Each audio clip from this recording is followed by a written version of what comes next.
sermon series on the wilderness, and we're talking about living off the grid, the place where you make growth, the place where you make progress, the place where you are really stretched is the wilderness. Remember, we talked about the wilderness has a lot of different kind of aspects to it. In the Old Testament, remember that the wilderness was the place that Israel encountered after they left Egypt, but before they went to the Promised Land. It was the place where they were in between. They had left the old system and the old gods, but they hadn't really gotten to the new place yet. And it's the place where you're kind of lost. You kind of don't know where to go. And we talked about the fact that each one of us faces wilderness periods in our life, like times where we just don't know. Times where we thought we knew, we thought we understood, but all of a sudden something new was introduced and we're kind of at a loss. And that's a place of the wilderness. And this happens a lot in our lives. And the thing is that most of us kind of fight against being in the wilderness because it's uncomfortable. But the problem is if we do that, we limit our growth, because the growth is found where we're really not sure, where we're not certain. I don't know about you guys, but there's been plenty of times in my life where I've read things in the Bible that confused me or that I didn't really like. Can anybody relate to that? You read something and you're like, I don't know if I like that very much. And the problem is that when you read those, a lot of times because that kind of represents the wilderness, the place where we don't want to go, the place where we're unsure, we avoid that. We say, well, I just won't read that part anymore, right? I'll just kind of ignore that. But really, what we should do is we should run to those places. We should encounter that wilderness and go through it, because on the other side is the Promised Land. You know, we know this is true. How many of you guys ever thought you were good at something and just discovered that you weren't? Anybody? You know, one of the things that I remember was when I was a teenager, I was a great parent. Anybody ever have that experience? When I was a teenager, I was a great parent, and I knew exactly how my parents should do things. And then what happened was when I became a parent, I realized that I wasn't as good of a parent as I thought I was. You know, in my teenage years, I assumed that I knew how my parents should be doing things for me. I assumed that they didn't know what was going on. I assumed that they thought they knew what to do, but I was actually smarter than that. I actually knew what they should be doing. And then I had my own kids, and I realized it was much different than I thought. Now, here's the thing. Those times when you were confronted with this knowledge that you didn't want to hear, you have the choice. You can go through the wilderness. You can say, yes, I don't know where I'm going. I don't know what I'm doing. And that will lead you to growth. That will lead you to seek out the answers. That will lead you to be transformed. Or you can say, I don't like this. I'm going to go back to thinking I knew everything. I'm going to go back to the place I was before. And so we're encouraging ourselves during this sermon series to go ahead and enter into the wilderness and go through it. Now, we talked about last week that the wilderness was a place of testing. Today we're going to talk about the wilderness as a place to fight battles, because that's what's going to happen if we go into the wilderness. And we have Exodus chapter 17 starting in verse 8. So what happened is that Israel left Egypt and they went out into the wilderness. Remember that when they were leaving Egypt, the Egyptian army came after them. And if you recall, God fought the first battle for them. Remember that the Egyptian army was chasing them and God miraculously drowned them in the sea. They didn't have to do anything. But what we see here is that immediately after that, they're facing another foe. It says, then Amalek came and fought with Israel at Rephidim. So why is Israel fighting the Amalekites?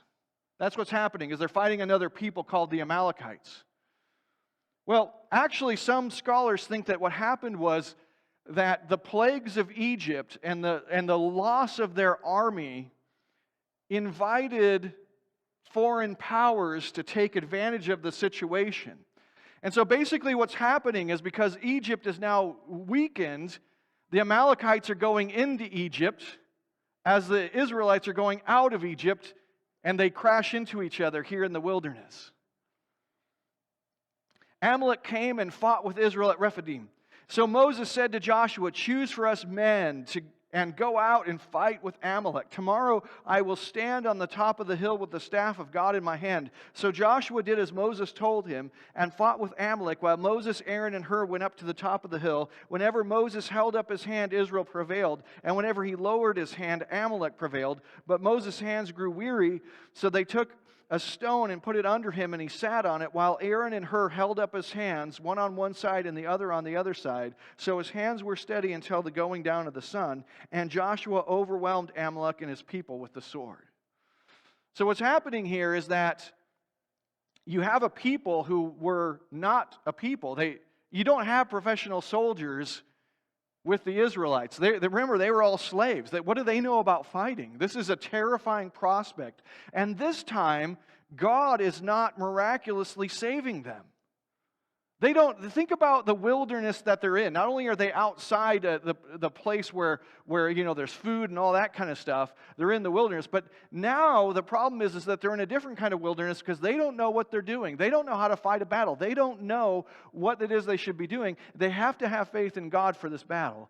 And as long as they're doing what God says, they're prevailing. But the minute that they can't do that anymore, then they're not. And so they come up with a system to make sure that they're being who God called them to be, that they're being in obedience to God and that they prevail. Well, what is it we learn about this issue of fighting battles in the wilderness? Well, I'm going to suggest three things here. First of all, Satan is real. Satan is real. Secondly, he's disguised as an angel of light. And thirdly, these battles are going to require sacrifice. The battles that we're going to face are going to require sacrifice. So let's look at these three things. First of all, let's look at the reality of Satan. This is something that as soon as you start talking about the devil, people automatically think you're weird. That's that kind of the time and place that we live in. And it's not only just non-Christians, but a lot of Christians now don't really believe in Satan as a real entity either. But I'm going to suggest to you that that's maybe a little bit short-sighted. There was a guy named Francis Schaeffer who he was a philosopher and a bit of a theologian, and he posited something interesting about the modern world, and that is that we live in a two-story house. And what that means is that he said that when it comes to physical things, we believe in science and we believe in facts. But in any spiritual matter, we don't believe in ultimate truth. We don't believe in facts when it comes to spiritual matters. We only think that people have opinions.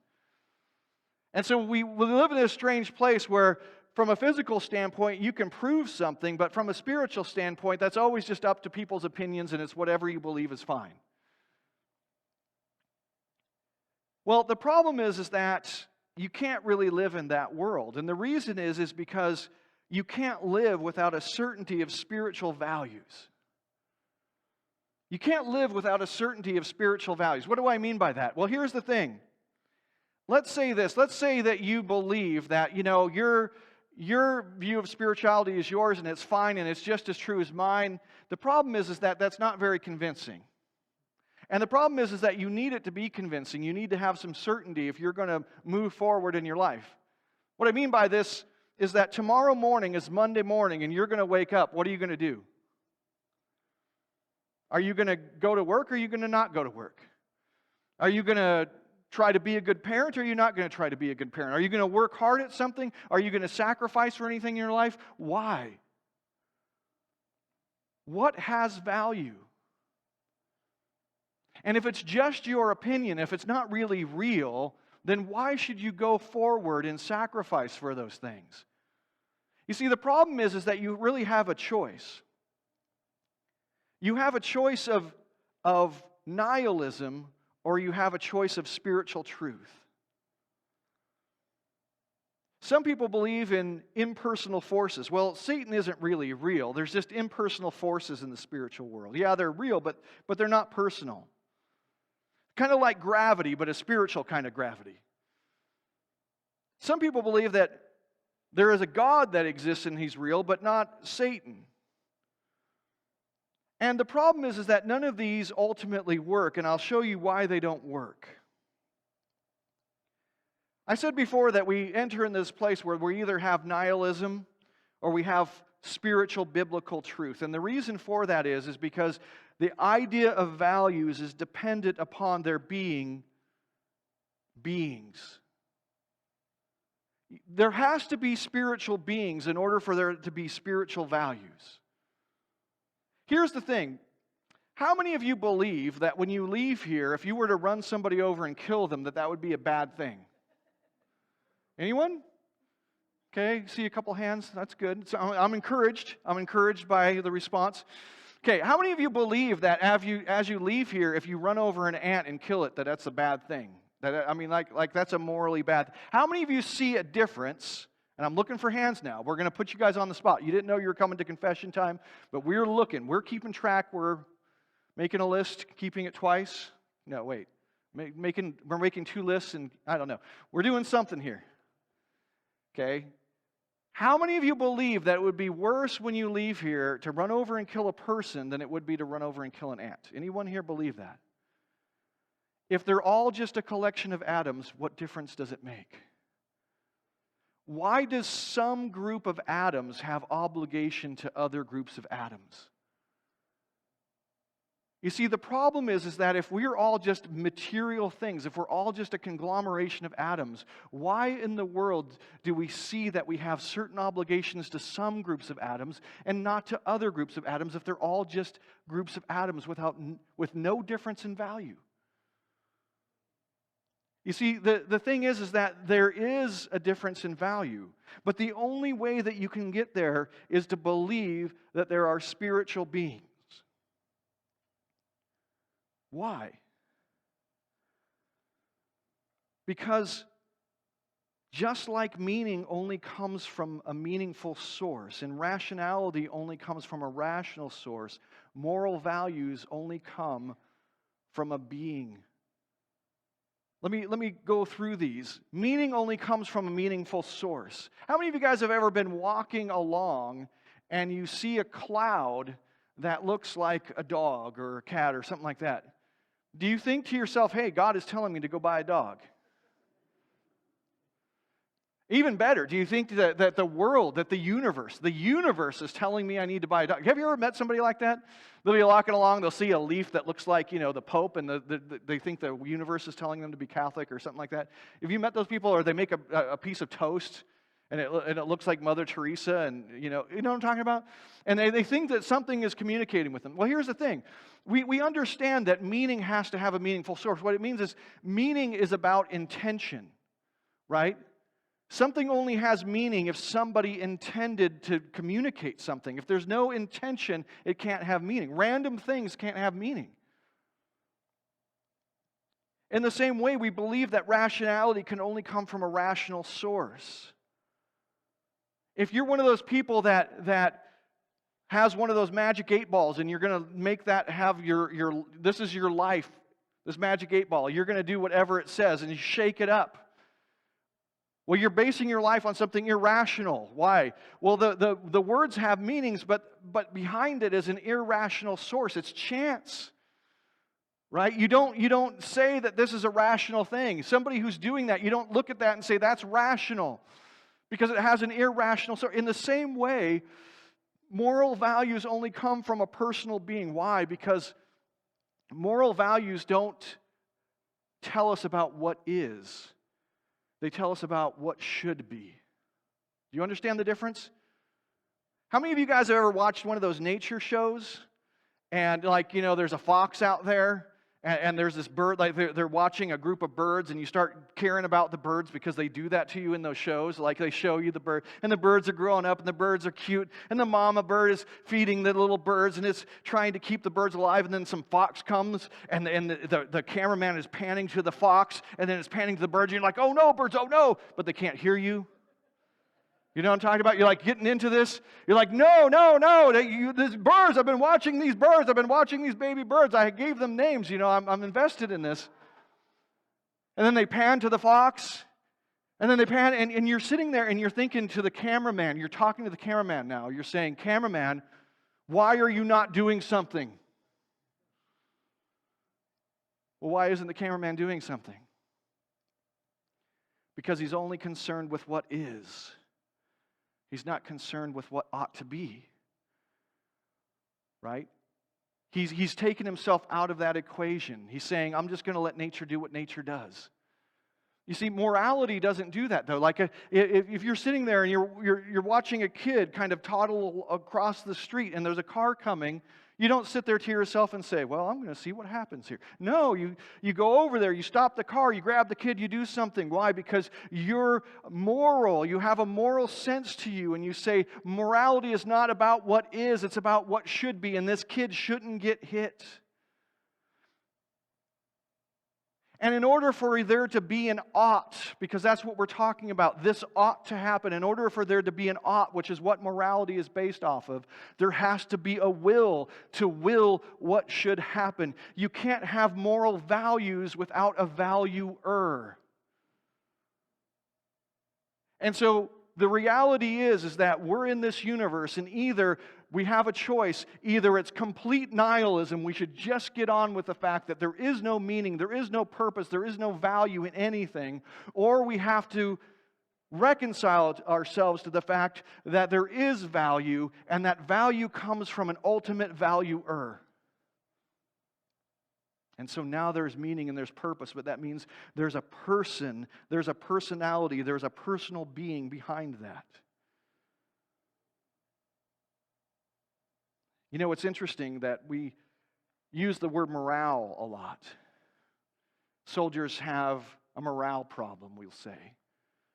The unit, if you're a commander, the unit has a morale problem. Or maybe you work someplace and you say, our group that I'm in charge of has a morale problem. Well, what are we talking about? We're talking about the strength of their desire to create what should be. That's what morale is. How strong is this group's desire to make the sacrifices necessary to create what should be from what is?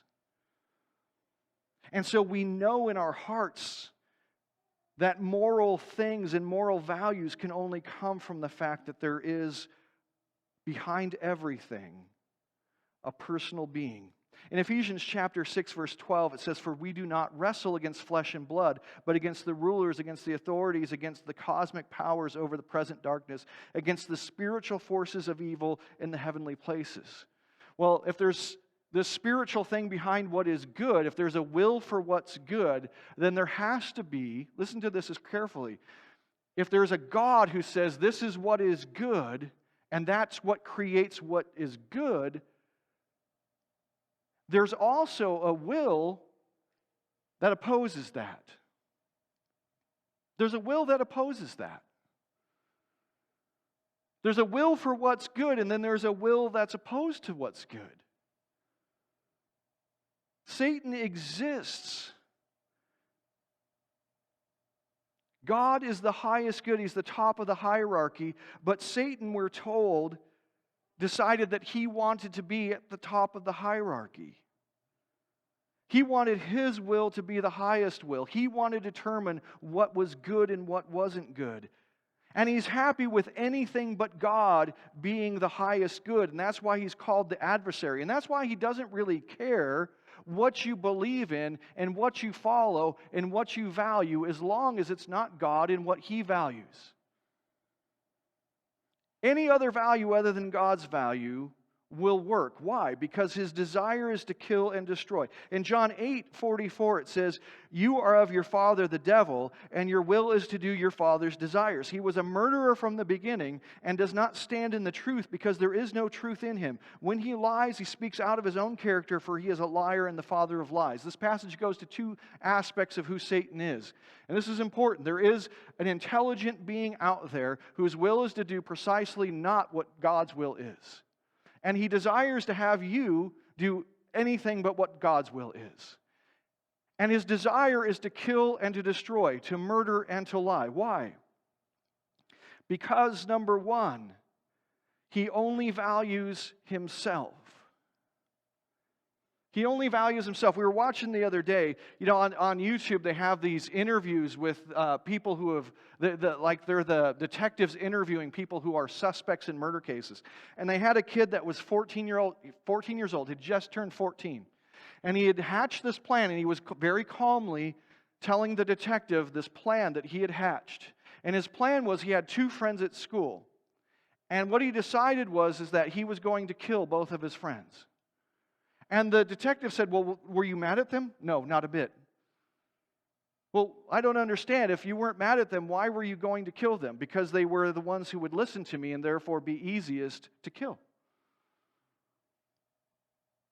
No other reason than the fact that being his friend meant that they would listen to him and do what he wanted. And so one of the kids was smart enough to go, this kid's being weird, I'm out of here. But the other kid actually followed the kid into the bathroom at school, where the kid had the killer had completely planned this out, 14 years old, that he was going to murder his friend, and he stabbed him to death in one of the stalls and proceeded down to try to have a normal day at school. Luckily, that there were some kids that came in as he was leaving, knew something was wrong, raised the alarm, and so he got caught. And he was very calmly telling the police all about his ingenious plan.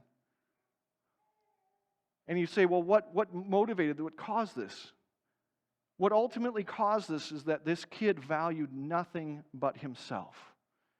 And he just wanted to do it because all he cared about was himself. He had no feelings of compassion or love for his friends. That is the way Satan is. He only cares about himself. And when you only care about yourself, what you are actually doing in your heart is you are killing everything else that exists. Satan will have existence only on his terms. Otherwise, he hates everything, including existence, and wants to destroy it. He is a liar. Why? Because God is truth. Well, why is that? Well, because, think about it for a second. What is the importance of truth? Why is truth important? Truth is really only important if you're a social being, right? If there's somebody to speak the truth to. We're told that God in the Bible is a Trinity, an everlasting Trinity, the Father, the Son, the Holy Spirit, who are one God in three persons. And so there is a community there, and so therefore truth is of the highest order. But Satan is not interested in community. Why? Because he only cares about himself. Therefore, the truth does not matter to him at all, and he will lie to you constantly, and he does. There is no consistency and there is no community in him. This is who Satan is, and Satan is real. And that's why there is a battle. Why is there a battle? Because anytime you have a conflict of wills, that is the definition of a battle. And spiritually in this world, there is a conflict of wills. There is a will of God to value the things that reflect Him and His glory, and there is the will of Satan to value anything but that. And because there is a battle of wills, there is a battle going on, and all of us are pawns in that battle. Well, pawns to Satan, valued sons and daughters to God. Secondly, let's talk about the fact that Satan disguises himself as an angel of light. Let's look at 2 Corinthians chapter 11, verses 14 and 15.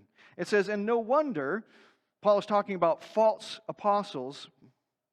He says, and no wonder, for even Satan disguises himself as an angel of light. So it is no surprise if his servants also disguise themselves as servants of righteousness. Their end will correspond to their deeds. Satan disguises himself as an angel of light. What does that mean exactly? I've heard people say, well, if you saw Satan, he would look handsome. Well, maybe that's the way. I don't know. I'm fair enough. We'll go with that. But I don't think that's really what the heart of this is. It's talking about the fact that when Satan approaches you, he's always going to do it in such a way as that you believe he's saying something good. You're always going to think you're doing something good when you're doing something bad. Satan is not going to approach you and say, hey, come here, you want to do something really evil? That's not what Satan does. I mean, think about Satan in the garden. Is that what he went up to Adam and Eve? Hey, I know this God guy planted a garden for you, but let's really work him over. Let's do something really bad. No. How did he approach them? Did God really say that? I can't believe God said that. God really said that? Did God really say you shouldn't eat from this? Did God really say that? And then he pretends to be on their side, doesn't he? He says, you're not surely going to die. For God knows that if you eat from this tree, you're going to be like him, knowing good and evil. What does he do? He says, this tree is good for you. This is good. And what's interesting is there's actually some theologians today, some Christian theologians, who will argue that Satan is the one who's telling the truth in the garden. Unbelievable. Maybe calling them Christian theologians is a little too gracious. What does Satan say? That God is unreasonable. That's what Satan will say all the time. It's unreasonable. How many times have you ever thought about, like you're listening to a preacher, you're reading the Bible, you're doing something, and you have this idea that you should do something different in your life, that really you should do something different in your life, and then you say to yourself, well, that's just unreasonable. Is anybody, and you think to yourself that enters into your mind, well, that's just unreasonable. People do this all the time. People, the Bible will say, you shouldn't lie to people. Well, that's unreasonable. I mean, little white lies. Those are actually good because they protect other people's feelings. Right? Have you heard that? We're gonna protect other people's feelings by lying to them. Or the Bible says, you shouldn't have sex outside of marriage, that's just completely unreasonable.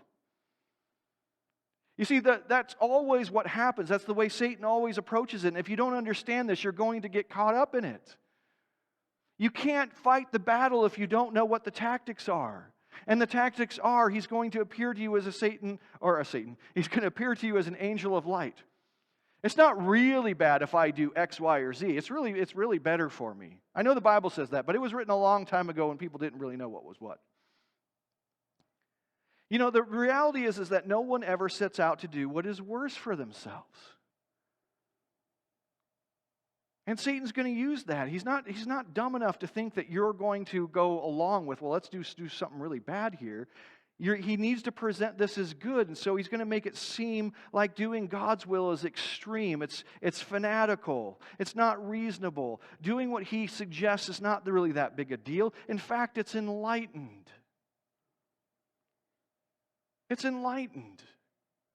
Back a long time ago, they believed all this stuff, but we know now. And you know what makes it enlightened is we know now that people like to do this other thing. People like, back in the day they thought this was bad, but now we know that some people like this. Well, I think we always knew that.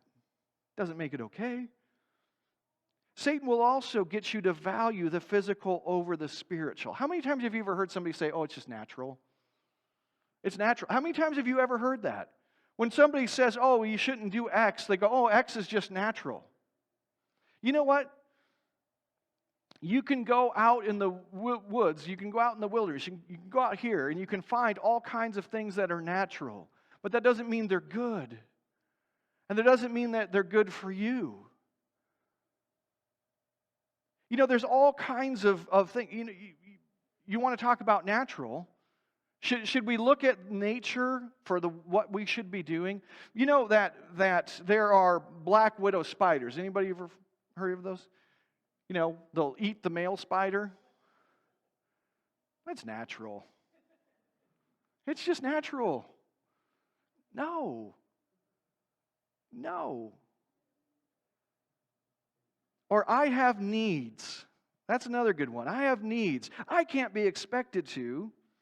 Here's the thing, that when Satan convinces us to put the physical over the spiritual, he's saying this is really good because you need to eat, therefore eat all that you want. You need this, you have all of it that you want. You have anger. Well, express that. Holding it in is bad, so express that.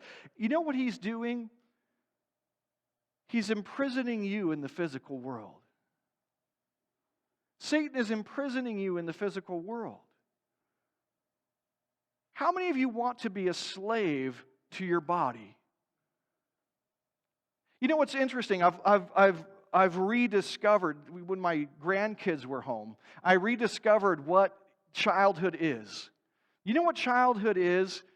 It's learning how to suffer. You guys remember that as a child? You remember? So we have Mason, and Mason is happy all the time. Mason is just happy all the time. It's part of the condition that he has. He's happy all the time. And so he wakes up and he's happy. Hey, it's time to be up. Let's go. It's 2 o'clock in the morning. We're ready to roll. He's got a sister, Ella. Ella is not happy all the time. And when Ella wakes up, she is not happy.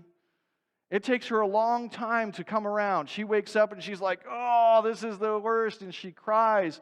And she wants to be held and she wants to be patted and she wants to just sit there for a long time until all the cobwebs leave and she's finally. Do you guys remember that as a kid? Do you guys remember how hard it was painful to wake up? Like your head hurt, you didn't feel good. You're like, you know what I'm talking about? You remember that? Does that still happen to you? Hopefully not. You're like, that was yesterday.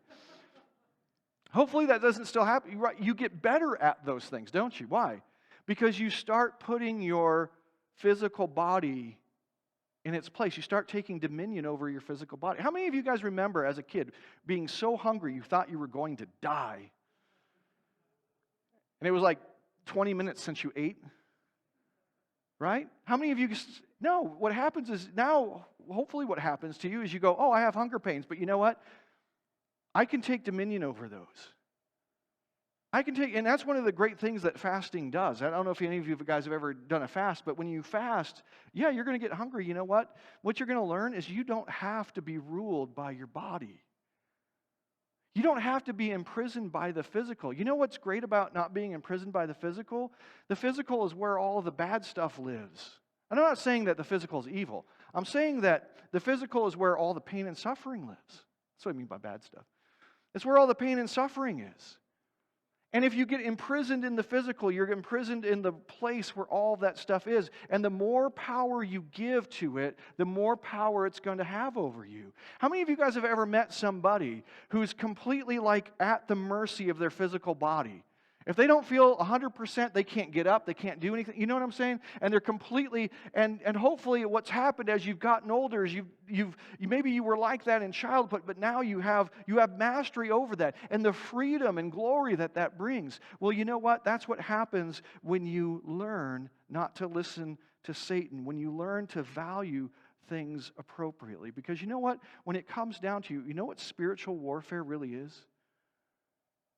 Spiritual warfare is valuing things exactly the way God values them and rejecting any other values.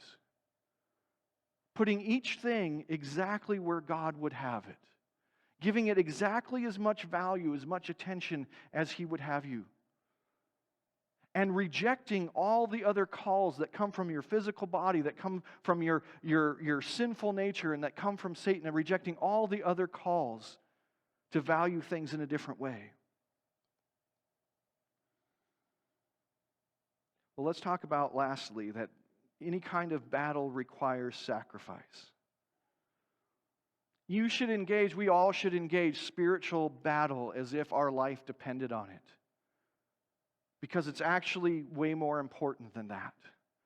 If you're not engaging in spiritual battle as if your life depended on it, you're way undervaluing it, because even that is undervaluing it. Spiritual battle, engage it as if your life depended on it. Why? It's more important. Your actual eternity depends on it. In Matthew chapter 5, verse 29, it says, if your right eye causes you to sin, tear it out and throw it away, for it is better that you lose one of your members than that your whole body be thrown into hell. It is more than a life and death situation that you're in. You're fighting for your whole eternity. And you have to fight against valuing anything wrongly. Anytime we lack love, we lack courage, we're given to too much anger over the wrong things, we're affected by impatience, we give ourselves over to laziness. We're valuing the wrong things, and if we want to address that in our life, it's going to require sacrifice. Now, I know that's not the best message maybe that you've ever heard, the most gravitating one. You don't probably hear that and go, oh, wow, okay, that sounds great. How do I sign up? But let me tell you this. Any valuing requires sacrifice. Anytime you're valuing anything, it's going to require sacrifice. So when God says, if you value this, you're going to have to sacrifice, sometimes people go, oh, but here's the thing. If Satan was honest with you, he would tell you the same thing. If you're going to value his thing, you're going to have to sacrifice. Why? Because any act of valuing requires sacrifice. How many of you guys have ever tried to sell a car for more than somebody was willing to pay for it? How did it work out? Sold right away, right? No. If you've ever done that, if you've ever, you don't know exactly what you should put and you go, oh, I'll just go high and see what happens. Usually what happens if you go high, you don't sell it. Why? Because discerning or determining its value means that somebody's going to have to pay for that. How do you know something is worth $10,000? Because there's somebody who's willing to pay $10,000 for it. There's somebody who's willing to make that sacrifice. Why? That's how things are valued. I was reading a story. There's a psychiatrist named Theodore Dalrymple. He lived in England, and he worked in a prison. And one of the things he said he found all the time was that in prison, he ran into probably the worst fathers that you would ever run into. I mean, surprise, right? And the thing is that what he noticed was that a lot of them had all these stories, and in those stories, he would see that they weren't being a very good father, but he would notice that almost always they had their kid's name tattooed on their arm, and so he'd ask about it, and they'd say, oh, it's because I love my kid so much. But then you say, well, didn't you just tell me that you're in here for beating your kid? Well, yeah. Well, are you guilty of that? Well, yeah. Well, so what's up with this? And he came to determine that the physical pain of getting a tattoo was an alternate way of valuing for them. You see, there was a certain amount of suffering involved in getting their kid's name tattooed on their arm. And so it worked as a substitute. Because there's physical pain, I'm valuing them. I'm making a sacrifice. Of course, that sacrifice is a lot lower than getting up with their kids as they're crying every night, right? You see, the reality is that anytime we value anything, it's going to require sacrifice. That's why all ancient religions were oriented around the act of sacrifice. Satan's going to call you to value certain things, and God's going to call you to value certain things. And what you don't understand, because Satan's not very clear about it, is that when you go and value his things, it's going to require a sacrifice. The difference is the sacrifice is not up front. It comes in installments over long periods of time. And those installments grow and grow. Here's the thing. Let's say you have a problem with anger. And God says, you need to deal with this. It's going to be hard, but you're going to have to deal with it. You're going to have to make some sacrifices. You're going to have to deal with this anger. Satan says, no, you don't have to. You don't have to make that sacrifice. Do you think that there's not going to be a price to be paid? Do you think that there's not going to be a sacrifice involved? Oh yeah, there's going to be sacrifice year after year after year after year. And in the end, you will have paid more, much, much, much more. And you will have nothing but hardship and difficulty to show for it. But if you listen to God and you're willing to value things and go through the spiritual battle of getting yourself to value and make the right sacrifices for the things that God shows in His own character and nature, then what you will find in that dying to yourself that's required, that you will find a life that is much bigger. The Bible says our light and momentary troubles are achieving for us a glory that far outweighs them all. That what we gain in pursuing what God values is so much more than the price that we paid. Romans chapter 6 verse 4 says, we were buried therefore with Him by baptism into death, in order that just as Christ was raised from the dead by the glory of the Father, we too might walk in newness of life. The reality is that in dying to ourselves and making the sacrifice to value things the way that God has in His own character and nature, that a new life awaits for us. Well, how do we apply this? Well, we have to believe on God's glory. We have to meditate on the goodness of God and just how good and great His character is, and everything else is not even close. We have to belong to Him through the covenant. We need to be glued to His values. If God has a value, that needs to be our value as well. And then we need to become glorious by being transformed to His goal of glory in our lives. We have our conversations with God. Again, the QR code there, if you just click your camera on that, it will take you to the web page. It's a great opportunity for all of us to be working through that each week, to work together to go through these discipleship program that we have up there to make sure that we are growing in the same way as one another. A new life awaits. Don't miss it.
Thanks for joining our worship service today. Please follow us on our Facebook page where you can let us know about any needs or prayer requests you may have and keep up with the latest church news and events. You can also check out all of our past lessons and other videos by visiting our YouTube channel. At First Christian, we strive to be the presence of Christ in the world by helping others to believe in God's love for them, to belong to His church, and to become like Christ in their lives. If you would like to support us in our ministry, you may do so by giving online through our website at www.fcct.org or by mailing checks to the church. Have a great week.